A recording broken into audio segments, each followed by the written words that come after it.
Hello, YouTube modeling community. It's Rusty Rotor with a Mental Monday. I know it's been a while.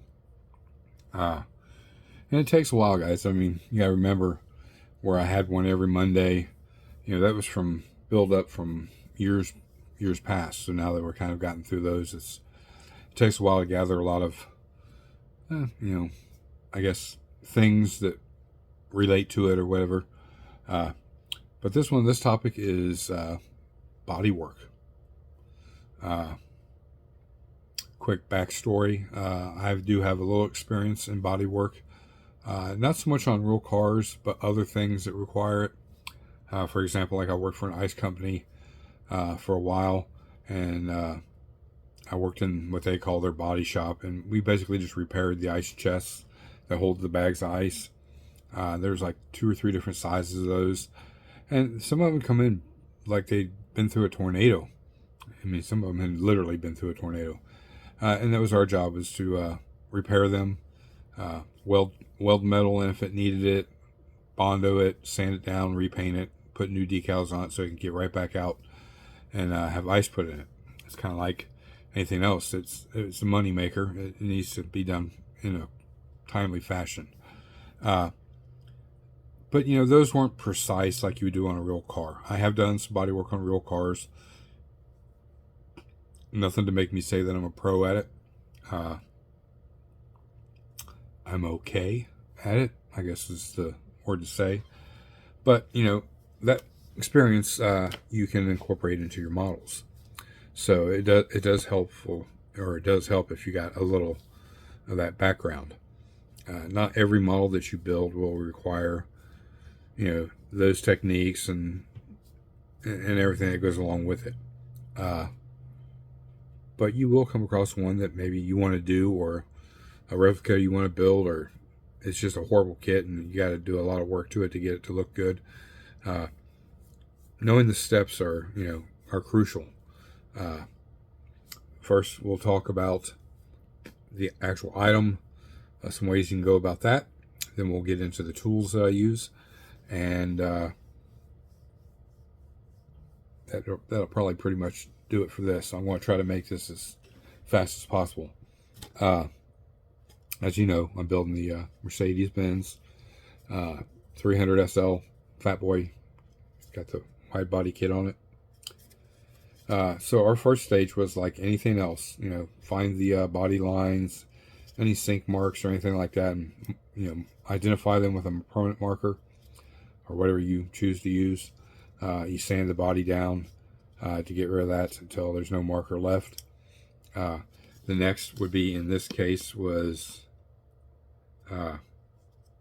installing the fender flares. Finding out where they need to be, cut away the fender material, quarter panel material, as instructed. And I just popped one of these loose. Wow. Okay, that'll have to be addressed. So anyways, then you guys remember, you sand from whatever you start off with, whether it's 400, 600, 800 grit, all the way up to about, some guys stop around 1,000, 1,500, and then they'll put the first 2 coats of primer on, or first good coat of primer. Everybody's a little different. You got to use what works for you and what you find that works the best, I guess. I go up to 3,000. That is just me. And then I will, once I've got this stuff installed, I do the first round of body work, which is filling in where I think it needs it, sanding it all down smooth again. Then I personally do 1 to 2 coats of the gray primer, real fine, light gray primer. To be exact, it's Mr. Color, Mr. Surfacer 1500 fine. I like that because it's so fine that it will reveal all the defects to me. And again, it works. I know it works. I don't change things. I know it work. And then once I see where all the defects are, then I know where I got to do more work to, of course. At that time, I added the rear spoiler. And I knew from the very beginning I wanted it to be blended in, like it's one as one of with the body. So that's going to create more work. Same as the fenders. And you can see now, I mean, we're in black primer now, and you see the little sand areas and how it's sanded down. And you know, we're back down to the white plastic. That's fine when you're doing this, because this is just, it's hard to say. I call it an identifier. It will identify where all the flaws are. Where the white plastic is just all blends in together, you can't really tell. So I start off with the 1500 gray, and then I'll come back and I start fixing the areas that I can see that needs it, sand it all back down, and then I always go into gray again if it's going to be a light color, or I should say a medium light color. If it's a real light color, I'm using white primer. I still start with the gray. The gray will show where the flaws are. Then my final coat would be white. In this case, we're doing a pearl and candy paint. So we want the black base and then a silver for our main base. Again, like I said, these are just my methods. This is what I found just by trial and error. I'm sure there's a perfect way of doing it, but this is model, guys. I don't like being perfect in every little single way. I like things that are challenging and you know, present a challenge to me. Not to the point where I get so overwhelmed that I don't do it or I just give up on it, but to the point where I feel very rewarded when I'm done. Because I, you know, met a problem, I conquered the problem, I fixed it, I cured it, whatever. It's one of those type of things. So, you know, after you've done that, and now you can see we're in black primer, and it's a 1500 primer, very fine. I don't want to use anything heavy, because after I wet sanded it, it could then reveal more work, and I just did all that for nothing. So I got it back, let it gas out for, I did this yesterday, so a day. And all I really found was some missed spots that I should have sanded that I didn't, so it's little raised areas. And then I found quite a few little tiny pinholes. I was like, okay, so we're getting, each time is better and better, less defects each time. That's what you want to see. So now after, you know, final sanding, give you an example. I've come back and I used the gray putty and I filled it in and then sanded it down. Now these right here are low spots. So the putty filled in those low spots. See, some of them were minute. They're not, I couldn't see them. But the putty tells you that that's where it is, especially after you sanded it and it's smooth. Now, I'm not like the typical guy that has fingernails. I've got the bad habit of chewing them off. But I use a toothpick. And anywhere I got putty or anything I'm doing, I run that toothpick through there. And if it hangs up or if I feel it bump up over top of something, then I know I got another area I need to address before going any further.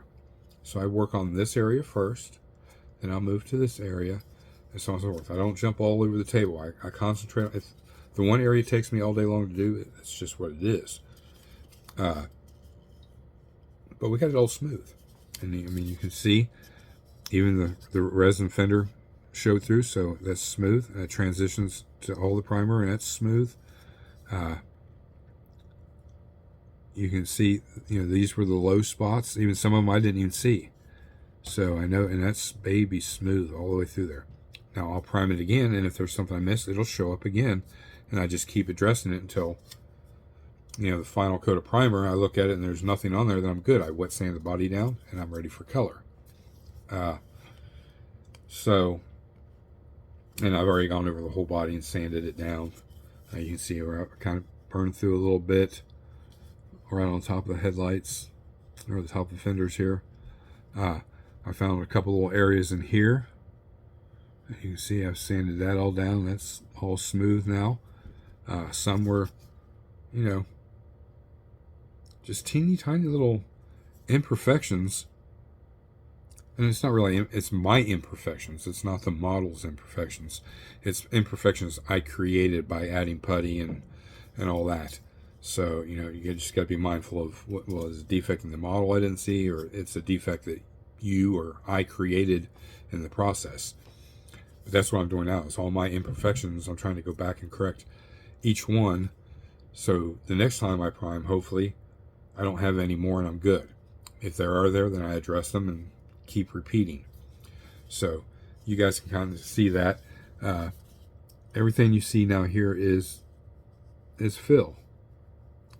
This needs a little more work right in here, as does that right there. The back side is pretty good. I'll know more. It's done enough to where I got to prime it again to see if there's any more defects in it. Like I said, we did just pop the end of the filter, or it's this one. Yeah, the fender loose a little bit, so we got to address that. And then it's just a hairline, you can't really tell, but I'll come back and put a little putty in that and sand it down here. And I apply putty with a toothpick. These rubber paint brushes, they work good. You can put the putty right out of the tube, or you can mix a little thinner in with the putty and then thin it down a little bit. As you go further and further, you don't want as thick and heavy putty on there because it's more work to sand. So the thinner you can make it, and it does the filling process, you're golden. I use these little cups, and I'll put a little putty in there and a couple drops of thinner and thin it down to the consistency I need or want. And then I apply it and I let it dry, and then I sand it again and keep going through the stages. If you put in the work at the beginning of this, your final results are going to be so much better than just getting out of the box, sanding the areas you see, put some paint on it, polish it out, and call it good. This is something you don't see by most people that build their models. You'll see kind of the beginning step, and then he's on to the next step. These are all the hidden steps. So, we're in our third phase with the body, going into the fourth, and hopefully the fourth doesn't reveal anything. I've gone as far as 6, 7, 8 times. Now, I don't think you're getting too much primer on there, because you're not. You're going to lose, definition in the body or body line. You're not going to lose any of that using the 1500. It's so fine that it's just lightly coating, and all you're doing, it's just showing you where all the defects are. That's all you're worried about. Your main coat of primer comes once you've seen there's no defects. You'll immediately just lightly sand the body down. I dry sand it with a sponge, 3000. I sand everything down. I go wash the body. I let it dry, and I immediately go back in and I put 2 more good coats of primer on it. When it gasses out and it's dry, I come back and I wet sand that down. Then I'm ready for paint. So we're real close to that now. I know I'm pretty positive it's going to show some more defects in here when I go to prime. So my point of interest will be right here, probably from here on out. Maybe 1 or 2 little areas up here, I don't know. But you address them and you get them done until you're done. There is no more. And, concentrate on, it's going to be hard to see, guys. But yeah, you can see it right in here. That doesn't look as smooth as it can be. So I got a little tiny bit of work to do up in here also. That's the best thing about applying the primer in thin layers. It shows you that. There's no need for me to stay in gray anymore because I couldn't see anything in the gray. So next thing is go to a darker color where the gray, if there's imperfections, are going to show through. So it stages the color of primer and so on and so forth. But this will be my final color that I use, is the black. Anytime you do a silver, a gray, unless you want it real light, you would use white in that case. But just to have a good medium gray, I would use black primer underneath it for the priming aspect of the whole thing. So you kind of see where I'm at on the body. We've talked about what to do and what to look for. This, you look all over, there's little speckles of crap everywhere, and that's because I chromed something and this was in the spray booth. But again, I'm not worried about it. It's not adding anything extra. I got to sand this all down before I put more primer on it anyways. Now, it would have sucked if I would have had it painted and then got speckles of chrome on it. I would have ruined my paint job. But, so now we're there. We don't need to talk about the body anymore. We'll set that to the side. Tools. I always have a knife and a really good sharp blade because I do shave the putty sometimes. You get it too thick. It's a lot of work to keep sanding. You can shave the putty down a little bit and then sand and have less work. So always have that in your arsenal. Cleaning the dust and debris. Super soft bristled toothbrush. Go to dollar store, buy 2 of them for $1. It's one of these. Name brand. Great toothbrush. I used it for probably, I don't know, I think I switch them every 6 months, something like that or less. So I always have toothbrushes to bring down here. I got them in every station to do what I need to do. So always the softest bristle you can find. That way don't scratch up your finish. It gets it out of like your trunk lines, door lines, whatever. It gets all that little debris out of there. And then you go wash the body and that'll get the rest. My 2 putties, and then a third option. So I use the white putty. I'm almost done. I'll have to order some more. This is what I start with on the white bodies or base color body. And then I use this for that and that only. Don't use it anymore. Once I've primed in gray, I move over to the gray putty. Why do I say that? The white would work too. And I've done it that way, but I like the gray. The gray seems to be a little more bindy. I can't think of a word for it. It's a little thicker, a little tougher. I like it when it's thinned down. And it's kind of, I don't know, better to work with, so to speak. This is a little more fine and gritty. This is a little more meaty, I guess. I can't really see anything that's different in it. It doesn't say, it doesn't give you any information. You guys may know if you do, leave it down in the comments. Just for as far as the technical part of it, I love using this after I've put my first 1 or 2 coats of primer on. It doesn't screw up the finish, because if it's good after that, I'm golden. I don't need to do anything else, and this blends in with the gray primer. I can start painting. But in this case, I knew I had to go to black primer eventually to start the painting process. Let's use this. It's on the gray. If I can get it done, then I can go ahead and put a coat of black primer on it and be done with it. But it revealed more issues.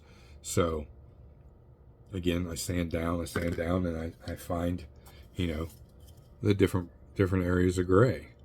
If it'll focus.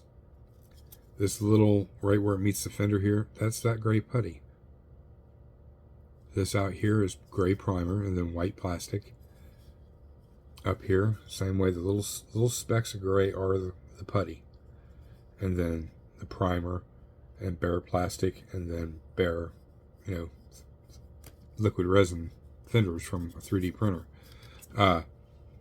So you can see your stages to there. And then it's called feathering. So you got to sand everything down really good, because there's a layer and another layer, and it steps up. So if you just left it there and you went and painted, it's going to be painting the flattest surface. And then you can sit there in one spot and keep building up layers until it's all one layer, then spray one final coat over it. That is time consistent. I've done it. It's a way to repair a body that's already painted. Say if you get a scratch in it, you just sand it all down, tape everything off, and work on that one area, and just keep layering thin layers of paint until you get it built up. Remove the tape from that area to a bigger area, and then respray that whole area, wet sand that area down, and clear coat it. As many coats as you put on the main body, take it off, wet sand the whole body down, re-clear the whole body, one more coat, and then it all blends in. And it's layering effect, and same way on a real car. 3D printed bodies are a little different. They take a little more work. You want to use filler primer, and then after you got a filler primer on it, then you come back with a fine primer, and then you start adding your colors. Of course, go find your defects if there is any, then move on. So yeah, these are good little tools to use. Your finger's really good too. You can really push it in there and kind of smooth it out so it's not so chunky. Some areas require a little more thickness and let it dry and cure, and then sand it down to where it's there. If you put little tiny amounts, you're putting a tiny layer, but it's not enough to fill the whole area that needs it, so you'll sand it all away. But yet the divot or whatever will still be there. So just be mindful of what you're working with. These were really cheap. I got them at Hobby Lobby. They were in the artist section. I want to say they were probably about $7 or $8 for a set of them, different angles, and like this one, I tore the tip off, but it was an angled one. I like it because I get down in the creases of these fenders and smooth that putty out. That way, it's less sanding when I get to that point. So, good tool, great tool, always a great tool. Now we'll move on to sandpaper real quick. We got about 10 minutes here. I have all kinds of sandpapers. When I'm working just in body work, putting on putty and primer, all the way up to where it's ready to go in for its final primer and paint, I use sponge filters, or sandpaper. I use Tamiya, I use off-brands, automotive grade, it doesn't matter. All different grits. I don't go any lower than 400, and I don't go any higher than 5,000 at the max before I go to get the primer on. Your fine sanding will come after your final coat of primer's on, before you start laying paint, and in between your layers of paint, as far as one color than another color, like the case with this Mercedes. And they just work great. Don't throw them away, guys. Go wash these in Dawn dish soap. Let them soak in real hot water. Keep squeezing them out and let them air dry. They're still good until you can't feel no more, grit on them. Then throw them away. But I've got a whole drawer full. What did I do with this? I'll show you. Oh, here it is.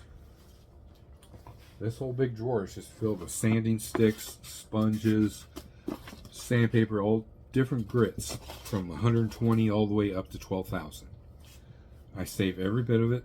I throw it away when I can't feel any grit on it anymore. Then I dispose of it.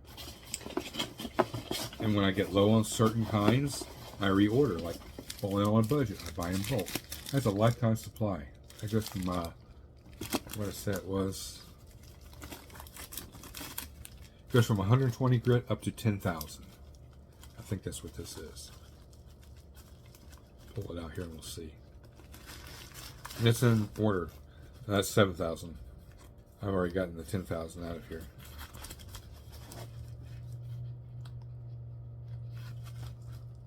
Yeah, I've already pulled the 10,000 out.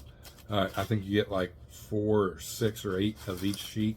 And I cut these down into little squares and I store them in my box. That way I can just move this wherever I'm working at, and I have it on hand. And then when that gets low, I come back and I'll start cutting up more. And I have other things like this. You can see this is this is 2,000. This would go on a air-powered sander, DA sander. But I take these and I cut these up into little pieces. This is really fine. And it works great. Wet or dry. I do buy, like this is 2000 3M. Great, works excellent.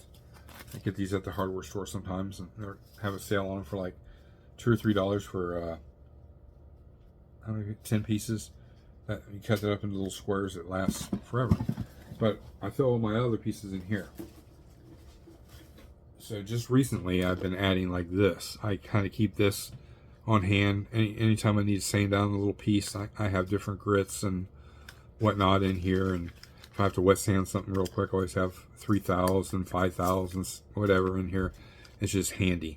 And then when I'm done with all these little sponges, I just put them back in there. And then if I'm working at this side, I'll take this with me over there with my little, you guys have all seen this before, my little container. I keep my sandpaper in and I just label it. I restock it when it gets low. And then I move on. If I get into a situation where I need a little heavier grits, I go to the big drawer and find things that'll work. Like I did with that. I just found some here. I can't read it anymore. It's so dirty, but if I washed it, it'd show up again. I think really this is probably, it feels roughly around 800 to 1,000. You get used to how the grits feel, so you kind of know what they are. And that's it, guys. You just gotta think ahead of time. Well, I'm not real experienced in doing all that kind of stuff to it, adding wide body kits or just scratch building a flare or a chin spoiler on something. Practice on old bodies, old plastic bodies, and just do what you're going to do. You want to do to the main model on that particular piece, and just go through the steps. And then when you're done, it's finished. Believe it or not, I've taken old glue bomb bodies and paint bomb bodies, and I've sanded on, got rid of everything that was on there, and washed it, and I put a coat of primer on it. I had maybe 2 or 3 little defects. I filled those in, sanded them again, reprimered it, checked it, and it was good. I ended up with an awesome body. Already painted, done. All I got to do now is go back and do all the work through the chassis and the interior, get pieces that are missing, whatever, and I'll have a complete model. So it goes from a test subject to a completed, showpiece. Not necessarily a showpiece, but you know what I'm saying. Shelf queen, whatever. Or even a showpiece that you take to a show. It's a matter of how much work you want to put into it and how you want the results to be. If you want the results to be as close to perfect as possible, you got to put in the work. Having the right tools, no matter what job you're doing in life, is key. It's essential. Having a variety is even better, because this may be your go-to, but on this particular one, it's not working the way you need it to work, and you need something else to go to. So having a wide variety is always helpful. Buying on a budget, you can stock up on sandpaper very inexpensively. There's other companies that make the sanding sponges that are cheaper than Tamiya. Sometimes you can find Tamiya on sale and it's the cheapest, and you buy it. But don't think just because you use it once you throw it away. It's still usable. I got pieces that are so ragged out. Look at this. It's all tearing up. I got all this around it is still good, so I keep it, because I'll cut that little corner off and I'll use it for a tight little area and get full use out of it. Get my money's worth. And then I don't feel bad about throwing it away. So there you go, guys. The other technique for putty. Some guys do this, and we'll touch base on this really quick. So there's another option. Gap filling CA glue. You can use baking soda in it. You can use the Bob Smith Industries type and use the Instaset. Or you can do what I do. It's up to you. I use UV cured glue. Apply, light, and done. I put it out on a little disc or whatever, and take a toothpick, and I get a little bit on it, and I go over my cracks and my little imperfections. I put it thin as layer as I can possibly put on there. Hit it with a light. 3 seconds, it's done. 3 seconds, guys. I'm ready to sand. I'm not waiting for the CA glue to cure and dry. The Bob Smith Industries, about 5 to 7 seconds, somewhere on there. Sometimes around 5 minutes before it's really fully cured. Sometimes you can find good glues. The Gorilla Glue is excellent for this. It will set up and dry in just a few minutes. Any thick base CA glue can fill in gaps, imperfections, and it is sandable, just like putty. So if you don't have money to buy this putty right now, and you've got to fill in some imperfections, this is pricey for the size of it is. It's like $13. But this will do me about 4 or 5 models if I'm careful with it. Be careful and gentle when you squeeze it out. If not, it comes out in big globs, and you just wasted probably 2 models worth. But the little light, I saved the lights. I've got a crap ton of the lights. What did I do with it?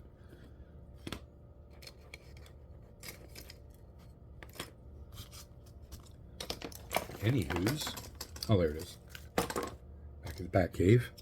It's a little light, boom. UV cures the UV instantly. And that's why I like this. I used that other fiber fix before this, and they stopped making it. This is just as good, if not a little bit better than fiber fix. So if you got little tiny imperfections, you can use a little toothpick and let it get in the imperfection, let it settle for a minute or two. It'll actually cure on its own just from, I have all LED lighting in here. The LED lighting will affect the glue, it starts setting up faster. Not as fast with the light. The light's the fastest way, but you'll notice it'll start setting. So you just want to get it in there, let it settle down a little bit, then hit it with the light. Come back and sand. If the imperfection's still there, add just a hair more. Build up those layers until it's all smooth. This is another alternative way to do it. So if you guys have any questions, drop them down in the comments. I'll be glad to answer them. If it's lengthy, send me an email. My email is always in the descriptions. Any of these tools, guys, Hobby Nut Models, down below. Every video, he's down below. Go get you some of this sandpaper. He's got the sanding sponges, sanding sticks. I use all this too. All these little types of sanding sticks, fingernail file sanding sticks for professional nail people. They work great, but they all have an individual purpose for a certain little area. You know, if I was just working on this little ridge area right here, I don't want a big honking piece of sandpaper. I'm just working on that one little area, so I want a tiny little thing. You know, this little stick would get in there and just work on that one little area that I need. Or, you know, a big piece of sponge and work on it and get the result I need. So having all this in your arsenal is great, and all this stuff can be found at Hobby Nut Models, including the primers that I discussed. The Mr. Surfacer, Mr. Color. He has white, gray, and black. The 400 leveling thinner, I mix that primer 50-50. It sprays like butter. It lays smooth. It gases out in just a few minutes to touch. So I'm not waiting. I don't have to put it in the dehydrator for hours and get it all. It cures just in a matter of minutes. It's a little different than paint. So again, if you got any questions, leave them down below. If it's going to be a lengthy one, send me an email. I'll answer any questions you have, if you have any. Let me know what you think about this video. It's more of a how-to, but it's informative, so therefore it's a mental Monday. So I hope you guys enjoyed this. We can go in depth on the next time as far as polishes and products I use for that and tools I use for that. You just gotta let me know down in the comments if you'd like to see that. Again, giveaways still want to happen. It's got to reach that 1,000 mark, so spread the word. Get people interested in my channel if you can. Remember, subbing is free. You know, go back and watch a few of my videos. You'll see all my videos kind of interlink to each other, and you know, create something. Some of my videos are super long. Watch them in segments if you have to, but watch them to the end, because I'm all over the place most of the time, and you may miss something that was key or informative to you. So I think that's about it, guys. Again, thank you to all my past, present, future subscribers. You know the drill. Subscription, bell notification, leave a like, thumbs up, comment down below, emails down there. Shop cards are in the process of being made, so I don't have any on hand right now, but I will here shortly, hopefully, or within the next month or two. And yeah, I think that's about it, guys. I hope you enjoyed this. So this is Rusty Rotor. I'm out.